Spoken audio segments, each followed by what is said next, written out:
Comment va-t-on pouvoir modéliser ces différentes opérations? Un mapping, qu'est-ce que c'est? C'est modélisé par une opération élémentaire qui prend un objet et qui retourne un objet d'un autre type. Et bien ça, on a vu un modèle pour ça.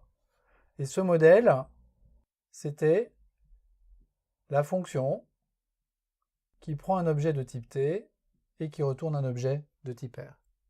Le filtrage, il est caractérisé par une validation. Je vais prendre un objet, je vais devoir décider si cet objet peut aller dans l'ensemble retourné ou s'il doit rester bloqué. Et bien, un filtrage, ça va être également modélisé par une lambda, qui est tout simplement un prédicat de T. Et ce prédicat de T, c'est lui qui va dire si l'objet a le droit de passer à l'étape suivante ou pas. La réduction, alors elle peut être modélisée par pas mal de choses. Mais en fait, et on va le voir sur un exemple, la réduction, elle peut être modélisée par une bifonction.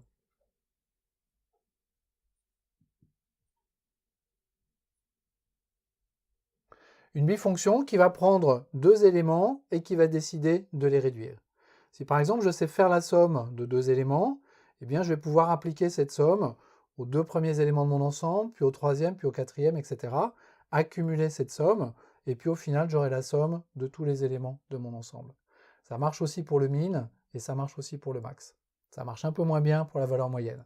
Donc cette bifonction, c'est une approximation, c'est pas tout à fait exact. On verra ça en détail dans la suite.